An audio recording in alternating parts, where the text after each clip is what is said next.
যে উদ্দীপনা উচ্ছ্বাস সবটাই কিন্তু আমাদের দলের প্রতিষ্ঠাতা পুরুষ ক্রীড়া আব্বাস দিদিকে ভালো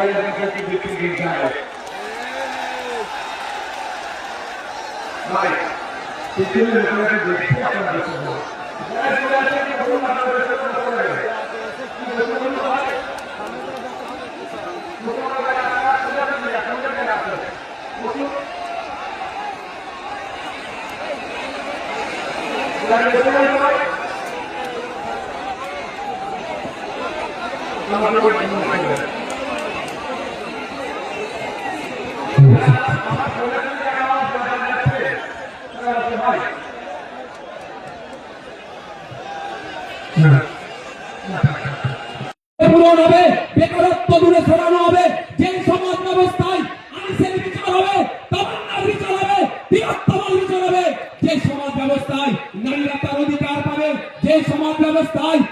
কৃষক তার উৎপাদিত ফসলের দাম পাবে, যে সমাজ ব্যবস্থায় আমি আপনি মেহনত করছি, আমার আপনার শ্রমের মূল্যায়ন হচ্ছে না, এই শ্রমের মূল্যায়ন হবে, মিনিমাম ওয়েজেসটা আমরা বাড়াবার ব্যবস্থা করব। যে সমাজ ব্যবস্থায় নারীদের হাতে শুধু ১,১২০০ টাকা তুলে দেওয়া নয়, নারীদেরকে ক্ষমতায়ন করতে গেলে আমরা মনে করি কম করে ৫,০০০ টাকার ব্যবস্থা করতে হবে, সেই ব্যবস্থা আমরা নিয়ে আসবো। তবে ৫,০০০ টাকা দেওয়ার সাথে সাথে রাজ্য কিছু কাজ বুঝে নেবে, এই সুস্থ সমাজ ব্যবস্থা আনবো, যেখানে বর্ণগত, জাতিগত, ধর্মগত, নারী পুরুষের কোনো ভেদাভেদ থাকবে না, যেখানে সবাই আমরা মানুষ, আমাদের সামাজিক পরিচয় আমরা সেটা নিয়ে মাথা তুলে বেঁচে থাকবো, সেই সমাজ ব্যবস্থা নিয়ে আসবো। বাংলার মানুষ যদি 2026 বিধানসভা নির্বাচনে আমাদেরকে সুযোগ দেয়, তবে আপনাদের উপস্থিতি প্রমাণ করে দিচ্ছে যে বাংলার অলিতে গলিতে ইন্ডিয়ান সেকুলার ফ্রন্টের যে জয়টা হবে, সেখানে আপনাদের উপস্থিতি আছে কিন্তু প্রমাণ করে দিচ্ছে। আপনারা মাঠে যারা আছেন, আপনারা হয়তো বাইরে জানতে পারছেন না, আমি তো একটার পরে এখানে এসেছি, আমি বাইরের অবস্থাটা একটু ঘুরে ঘুরে দেখছিলাম। আপনারা এখানে যেরকম মানুষ আছে, এর কয়েক ফুট বেশি মানুষ বাইরে শুধু ঘুরছে, তাই দেখাচ্ছে না বলে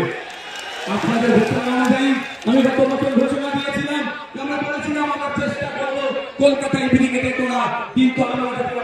করেছে, আমাদেরকে জানানো হয়েছে এই সময় এই আর্মিদের কোন একটা ট্রেনিং চলছে, সেই মার্চ মাস পর্যন্ত ব্রিগেড ময়দান দেওয়া যাবে না, সুতরাং আমরা সেখানে বুক করতে পারিনি, ফলে আমরা এখানে বুক করেছি। তবে আপনারা সাথ দিলে শুধু ভাঙড় থেকে নয়, রাজ্যের বিভিন্ন প্রান্ত থেকে 2026 বিধানসভায় ডবল ডিজিটের বিধায়ক ইন্ডিয়ান সেকুলার ফ্রন্ট পাচ্ছে। তারপরে আমরা আশা করব